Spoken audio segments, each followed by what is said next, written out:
ஆண்டவர் இயேசு கிறிஸ்துவின் இனிய நாமத்திலே உங்கள் அத்தனை பேருக்கும் வாழ்த்துக்கள்.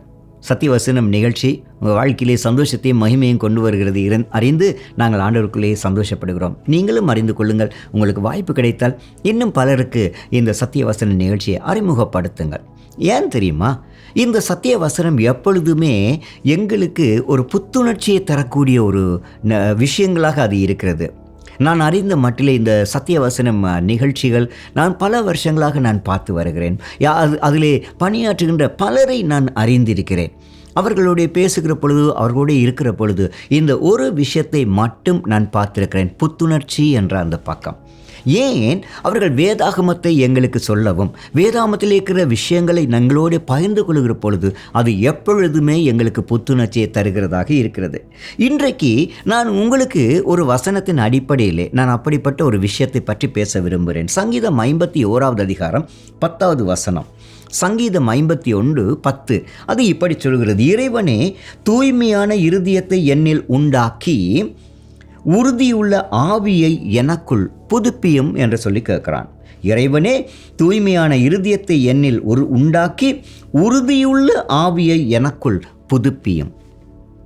என்னுடைய புத்துணர்ச்சி நேரத்துக்கு ஏற்ற விதத்திலே நான் நினைப்பதுக்கு வாழுவதற்கு அல்ல. ஒரு நீண்ட கால வாழ்க்கைக்கு எனக்கு தேவை. நித்தியமான விதத்திலே என்னை புத்துணர்ச்சி தரும் காரணம், நான் தொடர்ச்சியாக வாழ வேண்டும், நான் தொடர்ச்சியாகவே நிலைத்திருக்க வேண்டும் என்றது தான். இயேசுவே, நான் உம்மோடே நான் நிலைத்து நிற்கிறதுக்கு என்னுடைய சுற்றிலும் நடக்கிற சில விஷயங்களினாலே நான் நிலைத்து நிற்க முடியாமல் நிறைய சந்தர்ப்பங்களே, சூழல்களை, சம்பவங்களை பார்க்குற பொழுது என்னுடைய புத்துணர்ச்சியை நான் இழந்து போகிறேன். என்னால் நிலைத்து நிற்க முடியாமல் போகிறது. ஆனால் இந்த வசனத்தை நான் வாசிக்கிற பொழுது என்னை கடவுளே, நீர் என்னை புதுப்பிக்க வல்லவர் என்பதை நான் அறிந்திருக்கிறேன். காரணம், நான் வாழுகிற பொழுது நிச்சயமான விதத்திலே வாழுவதற்கு உங்களாலே மாத்திரம் முடியும் என்று இந்த சங்கீதக்காரன் சொல்லுகிறான். அவனுடைய வாழ்க்கை பாதை ஒரு மோசமான ஒரு பகுதியிலே போனது. பிரியமானவர்களே, அந்த அலங்கோலமான அந்த நிலைமையிலே போன பொழுதிலேயும் அவன் அங்கலாய்க்கின்றான். அவன் தன்னுடைய வாழ்க்கை வீழ்ச்சி நிலைமையிலிருந்து திரும்பவும் எழும்ப வேண்டும் என்று அவன் நினைக்கிறான். ஒருவேளை இதை பார்த்து கொண்டிருக்கிற அன்பானவர்களே, நீங்கள் கூட விழுந்து போன ஒரு நிலைமையில் இருக்கிறீர்களோ எனக்கு தெரியாது. நீங்கள் எப்படிப்பட்ட நபர்களாகவும், நீங்கள் எந்த நம்பிக்கையை கொண்டவர்களாக இருந்தால் கூட, ஒருவேளை நீங்கள் நம்பிக்கை இழந்து போன ஒரு சூழலில் நீங்கள் இழந்து போனேன் என்று வெளியில் தெரியாமலேயே நீங்கள் இழந்து போகிற சூழலில் நீங்கள் இருப்பீர்களாக இருந்தால் கூட, நீங்கள் இந்த நாளிலே ஒரு விஷயத்தை யோசித்து பாருங்கள். உங்களுக்கு மாற்று வழி உண்டு. இந்த சங்கீதக்காரன் அதைத்தான் நமக்கு தருகிறார். எஸ், நாங்கள் விழுந்து போகிறோம். நான் விழுந்து போகிறதுக்கு வழிகளை நான் ஏற்படுத்தினதும் உண்டு, சூழல் தந்ததும் உண்டு. ஆனால் இப்பொழுது நான் திரும்பவும் கடவுளிடத்திலே வருகிறேன் என்று சொல்லி அவன் கடவுளிடத்திலே அவன் கேட்கிறான், எனக்கு புத்துணர்ச்சியை தாரும், நான் நிலைத்து நிற்கிறதுக்கு. அதனால் என்ன செய்கிறான் இந்த சங்கீதக்காரன்? 51:10 அவன் தன்னுடைய வாழ்க்கையை கடவுளுக்குள்ளே புதுப்பிக்க விரும்புகிறான். ஏன் இதுவரைக்கும் அவனுடைய தப்பான வாழ்க்கையை வாழுகின்ற பொழுது கடவுளோடு அவன் விரிசல் அடைந்த ஒரு நிலைமை, அவன் விழுந்து போன ஒரு நிலைமையிலே இருந்திருக்கிறான். ஆனால் இப்பொழுது அவன் சொல்கிறான், நீர் புதுப்பியும். ஏன்? எனக்கு உங்களுடைய உறவு தேவை, எனக்கு உங்களுடைய வழிகாட்டுதல்கள் தேவை, எனக்கு உங்களுடைய ஆலோசனை தேவை. நீர் இல்லாமல் நான் வாழ்ந்ததினாலே, என்ற சொந்த அறிவின்படி நான் வாழ்ந்ததினாலே இப்பொழுது அது மரணத்தை நோக்கி போகிறது. எனக்கு ஒரு வாழ்க்கையை தரமாட்டீரா என்று சொல்லி அவன் கேட்கிறான். அதனாலே தான் அவன் கேட்கிறான், என்னை புதுப்பியும் என்று சொல்லுகிறான். என்னை புதுப்பியும், ஒரு உறுதி உள்ள நிலைத்து நிற்கக்கூடிய விதத்திலே என்னை புதுப்பியும் என்று சொல்லி அவன் கேட்கிறான். இது மாத்திரமல்ல, இந்த சங்கீதம் 119:25 சொல்கிறது, என்னை புதுப்பிக்கிறதுக்கு எது எனக்கு சான்றாக இருக்கிறால் கர்த்தருடைய சத்திய வசனம். ஆண்டவருடைய வார்த்தை என்னை புதுப்பிக்க வல்லது. நாளாந்தம் அதை வாசிக்க அது எனக்கு ஒரு வாய்ப்பை தருகிறது. வாசிக்க வாசிக்க வாசிக்க பிரியமானவர்களே, அது எங்களுக்கு புத்துணர்ச்சியை தருகிறது. நான் இந்த நேரத்தில் நான் உங்களோட சொல்லலாம், இந்த இந்த இந்த இந்த பதிவை நான் செய்கிற பொழுது இந்த வருஷத்திலே நான் வேதாகமத்தை வாசிக்க ஆரம்பித்து இன்றைக்கு 24வது அதிகாரம், ஆதியாகமம் 24வது அதிகாரத்திலே வந்து நிற்கிறேன். கொஞ்சம் கொஞ்சமாக அது வாசிக்க ஏராளமான சத்தியங்கள் நமக்கு கிடைக்கிறது. நாங்கள் வாழ்வதற்கு எங்களுக்கு தைரியத்தை தருகிறது. நான் இழந்து போன பகுதியை அது எனக்கு அடையாளம் காட்டுகிறது. எனக்கு திரும்பவும் அதில் நிலைத்து நிற்கிறதுக்கு எனக்கு முடிகிறது. என்னுடைய சிந்தனைகளை அது புதுப்பிக்கிறது. நான் யோசித்து பார்க்க, நான் இன்னும் ஓடுவதற்கு அது எனக்கு உதவி செய்கிறது. என்னுடைய வார்த்தைகளை அது ஒழுங்குபடுத்துகிறது. என்னுடைய வாழ்க்கையிலே நான் எவைகளை சிந்திக்க வேண்டுமோ அவைகளை பற்றி நமக்கு உதவி செய்கிறது. அதே நேரத்தில் நான் எதனை எப்போ செய்ய வேண்டும் என்பதை குறித்து அது எனக்கு உதவி செய்கிறது. விசேஷமாக கர்த்தருடைய வார்த்தை என்னை ஒழுங்குபடுத்துகிறது. அது என்னுடைய உள்ளான வாழ்க்கையை ஒழுங்குபடுத்துகிறது. பிரியமானவர்களே, வெளியிலே நான் எப்படி இருக்கிறேன் என்று நிறைய பேரை கேட்டால் ஏதோ ஒரு விதத்தில் அவர்கள் சொல்வார்கள். ஆனால் அதுக்கும் என்னுடைய உள்ளான வாழ்க்கைக்கும் ஒரு வழி சம்பந்தம் இல்லாமல் இருக்கக்கூடும். நான் கோவக்காரனாக இருக்கக்கூடும். ஆனால் முகத்த அளவிலே நான் சிரித்து கொண்டு நான் செயல்பாடுகளை செய்கிறனாக இருக்கேன். ஆனால் உண்மையாகவே சத்தியம் சொல்கிறது, என்னுடைய உள்ளான குணம் மாற்றம் அடைய வேண்டும். கலாத்தியர் 5வது அதிகாரத்தில் 22 தொடக்கம் 23 வசனங்களே எங்களுக்கு உள்ளுக்குள்ளே ஆவியின் கனி உருவாக வேண்டும் என்று சொல்கிறார். அதில் உண்டு நான் என்னுடைய வாழ்க்கை. அந்த 9 கனிகளும் என்னுடைய உள்ளான வாழ்க்கையை அதை பற்றி பேசுகிறது பிரியமானவர்களே. அது வேதத்தின் மூலமே. இந்த சங்கீதம் 119:25 உம்முடைய வசனம் என்னை புதுப்பிக்கும் என்று சொல்லுகிறார். அதே நேரத்தில் ரோமர் 12வது அதிகாரம் 2வது வசனத்திலே உம்முடைய வசனம் என்னை புதுப்பிக்கிற அதே நேரத்திலே சுற்றிலும் இருக்கிற நெருக்குதல்களிலே நாங்கள் விடுதலை அடைய அவருடைய வசனம் மாத்திரமே நமக்கு உதவி செய்கிறது. இந்த உலகத்தில் இருக்கிற எண்ணங்களும் உலகத்தினுடைய நடைமுறை பாவனைகளும் அதனுடைய செய்களும் ஒரு சில நேரங்களில் எங்களை தாக்கத்தை ஏற்படுத்தக்கூடும். நாங்களும் அதை பின்பற்றுவதற்கு உந்தப்படலாம். ஆனால் கர்த்தருடைய வார்த்தை எங்களுக்கு சொல்லுகிறது, எச்சரிக்கையாக நடக்க.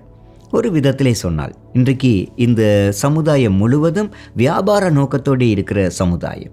வியாபார நோக்கத்தோடு இருக்கிறனாலே அப்பப்போ ஏதோ ஒரு விதத்திலே பண்டிகை காலங்கள் அடிக்கடி நெருங்குகிறது. ஒவ்வொரு பண்டிகையிலையும் விலை குறைப்பு என்று போடுகிறது. ஆனால் நாங்களுக்கு சில நேரத்தில் போன பண்டிகைக்கு எடுத்ததையே நாங்கள் யூஸ் பண்ணியிருக்க மாட்டோம். ஆனால் இப்பொழுது புது பண்டிகை வந்த உடனே நாங்கள் பொருட்களை வாங்குறதிலே நேரத்தை செலவிடக்கூடும். அப்படிப்பட்டவர்கள் யாராவது நீங்கள் ரிப்பீலாக இருந்தால் ஒரு கணம் இன்றைக்கு இருந்து யோசித்து பாருங்கள். இந்த வேதம் உங்களுக்கு சொல்லுகிறது, நீங்கள் சரியான விதத்தில் சிந்தித்து சரியான விதத்தில் நடக்க வேண்டும் என்று ஆண்டவர் விரும்புகிறார். நீங்கள் புத்துணர்ச்சியோடு நிலைத்து நிற்பதற்கு இந்த சத்திய வசனம் உங்களுக்கு உதவியாக இருக்கும். அது மாத்திரமல்ல, சங்கீதம் 23வது அதிகாரத்தில் இந்த சங்கீதக்காரன் இன்னும் ஒரு ஜெபத்தை செய்கிறதை நாங்கள் பார்க்குறோம். என்னை பசுமையான இடத்திலே என்னை நடத்தும், என்னை நீரோடு அண்டையிலே என்னை நடத்தும் என்றெல்லாம் அவன் கேட்குறான். அப்படின்னா என்ன விஷயம்? இந்த சங்கீதக்காரனுடைய மனதிலே பிரியமானவர்களே, அவன் புதுப்பித்த வாழ்க்கையை வாழ வேணுமா இருந்தால் அவன் எப்பொழுதுமே பசுமையான இடங்களுக்கு பக்கத்திலே இருக்கிறது அவசியம். ஸோ எங்கே அவனுக்கு தேவை இருக்கிறதோ, அறிவு இருக்கிறதோ, அவனுடைய பக்கத்திலே அது குறைபாடாக இருக்கிறதோ, அவன் இருக்க வேண்டிய இடத்திலே தான் இருக்க வேண்டியிருக்கிறது. அவன் தேட வேண்டியிருக்கிறது பசுமையான இடத்திலே. ஆண்டவர் சொல்கிறார், ஆண்டவர் இருக்கிற இடம் பசுமையான ஒரு இடம். ஆண்டவருடைய பிள்ளைகள் இருக்கிற இடம் பசுமையானது. ஒருவேளை அப்படிப்பட்ட இடத்துல இருப்பதற்கு அவனை கொண்டு போக விரும்புகிறார். அந்த மனுஷனும் அப்படிப்பட்ட இடத்தை தான் கேட்குறான். ஒருவேளை இதை பார்த்து கொண்டிருக்கிற நண்பர்களே, உங்களுடைய இடம் எப்படி இருக்கிறது? உங்களுக்கு அது ஆறுதலையும் தேறுதலையும் உங்களுக்கு தகுந்த ஒரு புத்துணர்ச்சியை தரக்கூடுமா? அப்படி இல்லாது போனால் இன்றைக்கே சங்கீதக்காரன் 1வது சங்கீதத்தில் சொன்னது போல அந்த இடத்தை விட்டு போங்கள். 3வது, ஆவியானவருடைய வழி நடத்தல் எங்களுக்கு புத்துணர்ச்சியை தருகிறது. தீத்து 3வது அதிகாரம் 5வது வசனத்திலே எங்களுடைய கிருபையின் படியல்ல, அவருடைய கருணைப்படியே எங்களுக்கு புதுப்பித்தல் நடக்கிறது. அதனால எங்களுக்கு அது ஆண்டவர் பரிசுத்த ஆவியானவர் எங்களை புத்துணர்ச்சி தருகிறாராம். நாங்கள் தொடர்ச்சியாகி வாழ்வதற்கு எப்பொழுதுமே அவர் தருகிறார். எங்களுடைய மனம் புதிதாகுவதற்கு பரிசுத்த ஆவியானவர் உதவி செய்கிறார். அடுத்த ஒரு விஷயம், நீங்களும் புத்துணர்ச்சி பெறுவதற்கு இன்னும் ஒன்று. எபிரேயர் 10வது அதிகாரம் 24-25 வசனங்களிலே, நீங்களும் எங்கேயாவது ஒரு சபையிலே ஐக்கியத்திலே இருக்கிறோமா? அப்படிப்பட்டதும் எனக்கும் உங்களுக்கும் புத்துணர்ச்சியை தரும். ஏன்? நாங்கள் அடிக்கடி நாங்கள் சபையிலே இருக்கிற பொழுது, அல்லாவிட்டால் வேதாகம வசனங்களை வாசிக்கிற ஒன்று கூடுகின்ற இடங்களில் இருக்கிற பொழுது அது எங்களை புத்துணர்ச்சி தருகிறதாம். விசேஷமாக சபைகள் பிரியமானவர்களே, நம்முடைய திருச்சபைகள், அது அந்த இடத்துக்கு நாங்கள் போகிற பொழுது நான் தேற்றப்படுகிறேன். அங்கே பாடுகின்ற பாடலாக இருக்கலாம், அங்கே பேசப்படுகின்ற விஷயங்களாக இருக்கலாம், அங்கே சொல்லப்படுகின்ற பிரசங்கமாக இருக்கலாம், அல்லாவிட்டால் அங்கே அது முடிந்ததுக்கு பிறகு மக்களுடைய ஐக்கியமாக இருக்கலாம். என்னை தேற்றும். நான் சோர்ந்து போய் தனியே இருக்கிறேன் என்று நினைக்கக்கூடிய நிலைமையில் இருந்து கூட வெளியிலே வர முடியும். எனக்கு தெரிந்த ஒருவர் இருக்கிறார். அவர் மிகவும் மனமுடைந்த நிலையிலே நெருக்கமான ஒடுக்கமான ஒரு வழியாக அவர் போய்கொண்டிருந்தார். வீட்டிலேயும் அதன் மத்தியிலே குழப்பம். அப்பப்போ அவர் சொல்லுவார், நான் அடுத்த முறை நான் ஞாயிற்றுக்கிழமை நான் ஆலயத்துக்கு வரமாட்டேன் என்று சொல்லியிருக்கிறார்.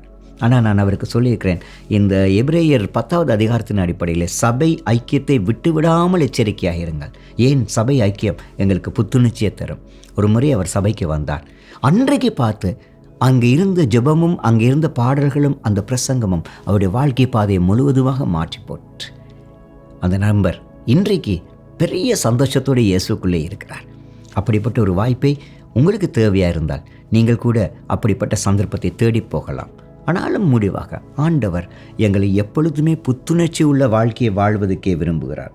இயேசுவிலே நான் வைத்திருக்கக்கூடிய நம்பிக்கை எனக்கு அது புத்துணர்ச்சியை தரும். 2 கொரிந்தியர் 5வது அதிகாரம் 17வது வசனம் சொல்கிறது, ஒருவன் கிறிஸ்துவுக்குள் இருந்தால் எல்லாம் புதிதாயின, பழையவைகள் எல்லாம் ஒழிந்து போயின என்று சொல்லப்படுகிறது. தொடர்ச்சியாக நாங்கள் புத்துணர்ச்சிக்காக கிறிஸ்துவனிடத்திலே தங்கி நிற்போம். கிறிஸ்து என்னையும் உங்களையும் மாற்றட்டும், பிரயோஜனமுள்ள பாத்திரங்களாக வணைந்து கொள்ளட்டும்.